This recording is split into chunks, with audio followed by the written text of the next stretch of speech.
اعوذ باللہ من الشیطان الرجیم بسم اللہ الرحمن الرحیم۔ معزز ناظرین، خالد کمانڈر آپ کی خدمت میں حاضر ہے اور آج حوال پیش کروں گا جو ہمارے وزیر اعظم شہباز شریف نے جنرل اسمبلی کا اجلاس اٹینڈ کیا اور اس میں جو اس ملک و ملت کی عزت میں جو اضافہ ہوا اس کا ذکر کروں گا۔ کیا اچھا ہی ہوتا کہ نہ جاتے، ضرورت بھی کیا تھی جب آپ کا ملک آدھے سے زیادہ ملک سیلابی آفت میں ڈوبا ہوا ہے۔ ایک اچھا بہانہ تھا یہاں پہ رہنے کے لیے اور ضرورت بھی تھی۔ یہاں ہوتے تو شاید آپ کی عزت میں اضافہ ہوتا جو کہ نہ ہو سکا، کیونکہ آپ نے وہاں پہ مہنگے مہنگے ہوٹلوں میں رہنا تھا، آپ نے وہاں ملک کو بدنام کرنا تھا، وہاں پہ جو لوگوں نے آپ کے خلاف احتجاج کیا اس سے بھی آپ کی عزت افزائی ضروری تھی، اور جو اسمبلی ہال میں آپ نے جو کارنامے سر انجام دیے ہیں اور اس کے جو نتیجے آنا شروع ہو گئے ہیں وہ بھی ضروری تھا۔ اس ملک، اس غریب آفت زدہ قوم کو بچانا آپ کی ذمہ داری نہیں ہے، آپ کی ذمہ داریاں ہیں عیش و عشرت، دورے اور اپنا بزنس۔ تو ناظرین گرامی، سب سے پہلے تو میں آپ کو یہ بتاتا چلوں،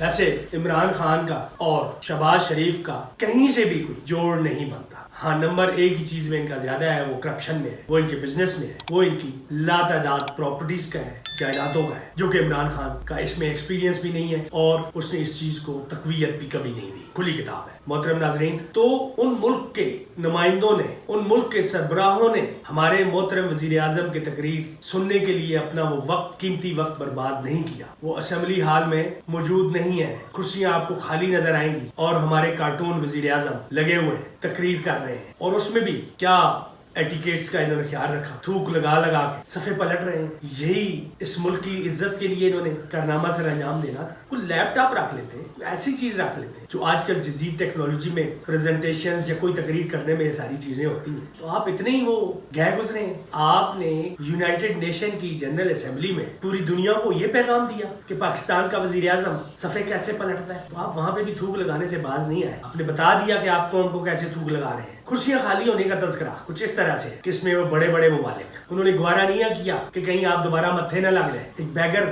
دوبارہ متھے نہ لگ جائے، تو انہوں نے بہتر یہی سمجھا کہ وہ آپ سے دور ہی رہے۔ ان میں جو لوگ، جو نمائندے، جو سربراہ نہیں تھے، تو فرانس بھی ہے، اس میں ڈنمارک بھی ہے، اس میں آپ کا دوست لیبیا بھی ہے، اس میں جارڈن بھی ہے، اس میں اٹلی بھی ہے، اس میں کینیڈا بھی ہے، اور کئی بڑے بڑے ممالک ہیں، اور تو اور کانگو والے بھی نہیں تھے۔ افواج پاکستان نے یونائٹڈ نیشنز میں کانگو کی کتنی خدمات سر انجام، کتنی قربانیاں دی، اور وہ بھی نہیں تھے۔ ہاں، چائنا کی نمائندگی تھی، انڈیا کی تھی، انڈونیشیا کی تھی، چند ایک لوگ بیٹھے ہوئے تھے جنہوں نے آپ کی تقریر سنی ہے یا نہیں سنی ہے، بہرحال وہ بیٹھے ہوئے تھے۔ یہ تو حال تھا ان ملکوں کا، ان سربراہوں کا جو آپ کے متھے نہیں لگنا چاہتے۔ اب اگلی بات بتاؤں، اسی اسمبلی میں عمران خان نے 2 دفعہ خطاب کیا، ایک دفعہ خود حاضر ہو کے اور ایک دفعہ ڈیجیٹل۔ ان خطابات کے دوران آپ دیکھ لیں کہ پورے طریقے سے حال بھرا ہوا ہے، کرسیاں بھری ہوئی ہیں، مندوبین جو ہے وہ بیٹھے ہوئے ہیں، اور اس کے علاوہ عمران خان کو وہ خطاب جو انہوں نے اسمبلی میں جا کے خطاب کیا، اس کو یوٹیوب پہ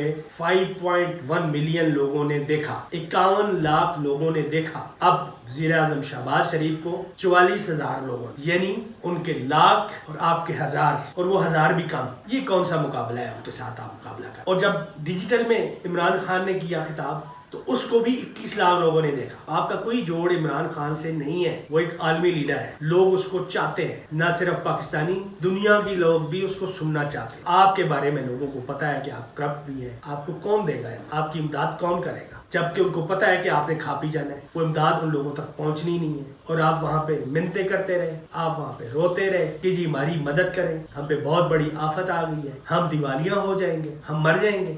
آپ نے ملک کو اتنا بدنام کر دیا، اتنا نیچے گرا دیا، اور اس کا نتیجہ کیا نکلا آپ کا پتہ ہے آپ کو؟ امداد تو ملی یا نہ ملی یہ پتہ چل جائے گا کب ملنی ہے، کیونکہ ابھی تک یونائٹڈ نیشنز نے بھی کچھ سامان کے علاوہ کچھ نہیں بھیجا، آپ کو نقد امداد نہیں دی، کسی ملک نے نہیں دی، اور دے گا بھی کوئی نہیں، جب ان کو پتا ہے کہ وہ ان کے دیے یہ ڈالرز جانے کے در ہے، کہاں ان کا استعمال ہونا ہے، وہ آپ کو دیں گے بھی نہیں۔ اور پھر دوسری آپ کی عیش و عشرت کی جو وہاں پہ وہ ڈنکے آپ نے بجائے ہوئے ہیں، وہ بھی ان لوگوں کو ساری خبریں ہیں، سارا ان کو پتا ہے، ان کا مائنڈ سیٹ بن چکا ہے آپ کے بارے میں، انہوں نے آپ کے ساتھ کرنا کیا ہے۔ تو الٹا آپ نے جو تحفہ دیا اس ملک پاکستان کو، اس رونے پیٹنے کا، کہ آپ کا بانڈ وہ پہلے سے بھی گرا ہوا تھا اور راتوں رات اور گر گیا، اتنا گر گیا کہ لوگ جو ہے وہ اب اس کو پھینکنے کی کوشش کر رہے ہیں۔ وہ نقصان بھی، وہ صلہ بھی آپ کی وجہ سے، وہ نتیجہ بھی آپ کی وجہ سے ہے۔ خیر، آپ اتنے کہنے کے قابل ہیں، کچھ نہ کچھ ہوا ضرور ہے، اور وہ یہی ہوا ہے کہ آپ کا بانڈ انتہائی غیر یقینی صورتحال کا شکار ہو چکا ہے۔ کوئی آپ کے بانڈ کو خریدنے کے لیے اب تیار نہیں ہے اور جن کے پاس ہے وہ بیچنے کے لیے تیار ہے. کوئی بزنس مین اپنے گھاٹے کا سودا نہیں کر. یہ آپ کی غلط فہمی ہے. اور اسی طرح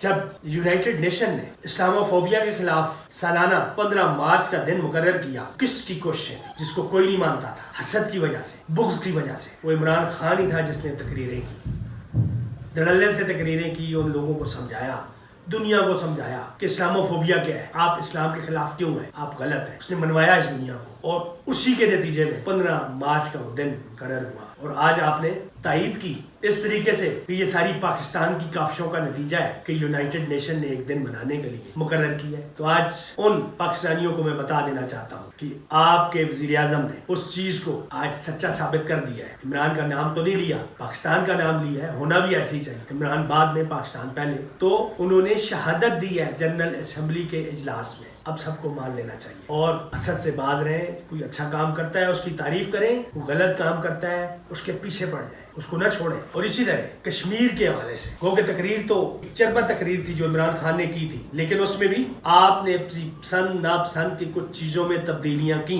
اچھی بات ہے، آپ نے کشمیر کا ذکر کیا، انڈیا کا ذکر کیا، لیکن وہ بمقصد بات وہ کشمیریوں کی وہ آپ نے نہیں کی جو انڈیا نے کالا قانون کشمیر پہ نافذ کیا ہوا ہے. اور آج ہفتے نہیں، مہینے نہیں، سال گزر گئے، 2 سال سے زیادہ ہو گئے. 5 اگست 2020 میں جو قانون کشمیر کے بارے میں نریندر مودی نے نافذ کیا تھا اور اس کی قید میں آج تک کشمیری سال ہو گئے ہیں، وہ بند ہے، وہ قید ہے، وہ کرفیو لگا ہوا ہے. آپ نے اس چیز کو ہائی لائٹ نہیں کیا جو آپ کو کرنا چاہیے تھا. ویسے تو سیاست چمکانے کے لیے ہم بڑی کشمیر کی باتیں کرتے ہیں، کشمیر بنے گا پاکستان، کشمیر بنے گا پاکستان. لیکن جب آپ کسی فورم پہ ہوتے ہیں تو آپ کے گلے سے ایسی چیزیں نہیں نکلتی. آپ کو اپنے آقاؤں کی، انڈیا کی، اسرائیل کی، امریکہ کی ناراضگی قبول نہیں ہے. آپ اتنے دلیر نہیں ہیں، آپ بزدل ہیں. تو آپ اس طرح کی چیزوں کو اپنے دل سے نکال کے زبان تک نہیں لا سکتے. آپ کی زبانیں جلتی ہیں، آپ کے گلے بند ہو جاتے ہیں. اس طرح کی چیزیں آپ نہیں کہہ سکتے ایسے فورم پہ جہاں پہ آپ کو کہنی چاہیے. یہی وہ فورم ہوتے ہیں جو قوم کی آواز بنتے ہیں. اس فورم پہ اگر آپ علم غلم باتیں کریں گے، ادھر ادھر کی باتیں کریں گے، وہ قوم کی آواز نہیں ہوتی. اور دنیا بھی آپ کو اسی سینس میں دنیا بھی آپ کو ایسے ہی سمجھتی ہے اور وہی ٹریٹمنٹ آپ کو دنیا سے ملتا ہے. تو اگر آپ ایسی باتیں کریں گے، اوپر نیچے خرچے کریں گے اور ادھر سے مانگتے بھی پھریں گے، تو یہ دنیا آپ کو کچھ نہیں دے گی سوائے آپ اپنی رسوائی اکٹھی کریں گے اور اس رسوائی کے ساتھ پاکستان کے لیے بھی آپ رسوائی کا باعث بنیں گے. پاکستان کو دنیا میں آپ بدنام کریں گے اور بدنام کیا ہے آپ اپنے آداب کے لحاظ سے، اپنے اٹھنے بیٹھنے کے لحاظ سے، اپنی تقریروں کے لحاظ سے. اس کے ساتھ ہی اجازت چاہوں گا. اللہ حافظ. پاکستان زندہ باد.